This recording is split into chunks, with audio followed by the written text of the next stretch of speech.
What's up, everybody? Dog 1985. There's levels to this. All right, guys. I got a quick video for you. I don't want to yell or scream or anything like that. Just have a normal conversation, I guess.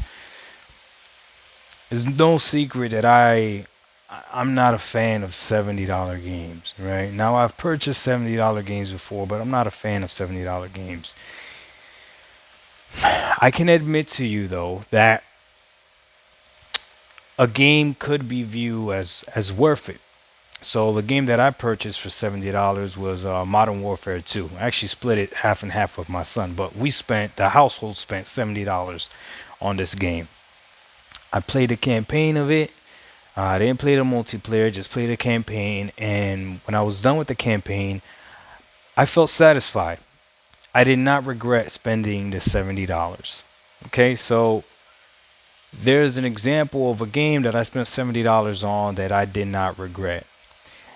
Now the problem with $70 games is that it gives the reasoning they told us that games were going to be charging $70 is because we were going to get better graphics, bigger games.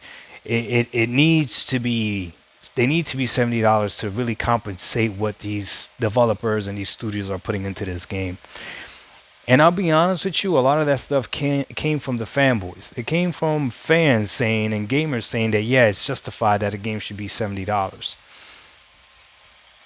To this day, there's maybe three games that you can justify the price of $70.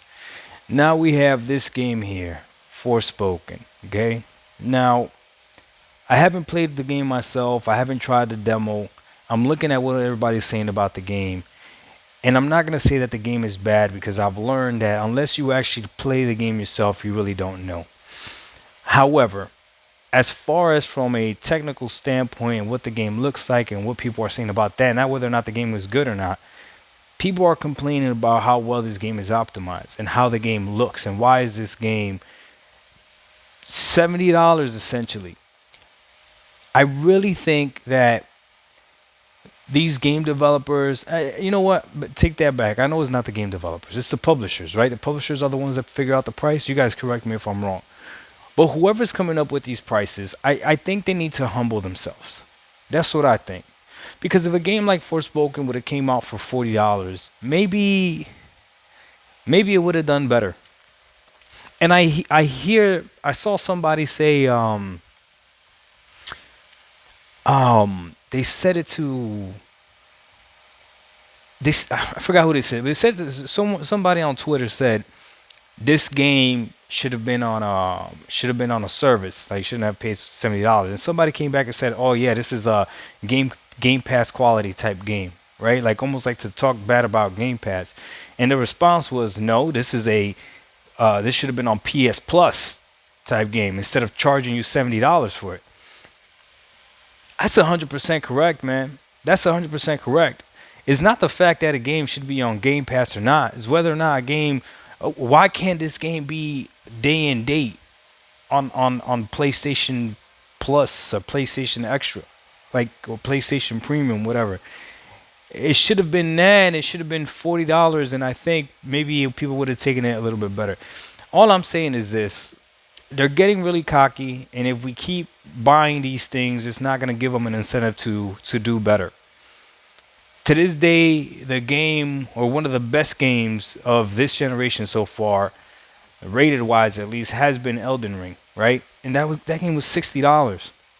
My favorite game so far, or at least one of my favorite games so far, is a Plexel Requiem, and that game was $40. High on Life, also really enjoyed that as well.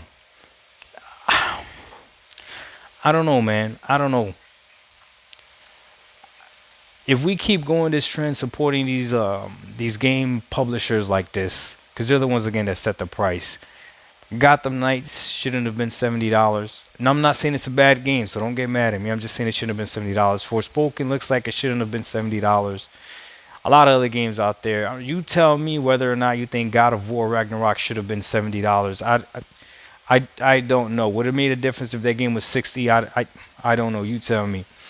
I could be honest and tell you Modern Warfare 2 could have been $60. It was 70 and I was satisfied, so I don't mind that I spent that much, but I don't feel like I got anything crazy extra because I spent the $10. I felt like it played on the PS5 the way it should have played on a PS5 because the PS5 is more powerful than a PS4 Pro, right? So I already purchased the console to play the game better. Charging me that surcharge to play that game is a little bit weird, right? But I don't know. $70 games are still not popular, in my opinion. $70 games still don't make sense. That's probably what I'll title the video. $70 games still don't make sense. And that goes for both Microsoft and Sony. So before anybody gets in here thinking that I'm just talking about PlayStation, Starfield running at 30 frames per second should not be $70. Starfield, especially regardless of it, let's say Starfield comes out with a 60 frames per second mode, shouldn't be $70 period, because if it would have came out when it was supposed to come out, it would have been $60. I digress though. Dog 1985, there's levels to this. But at least Starfield is going to be on Game Pass. This could have probably been on PS Plus. We out. Peace.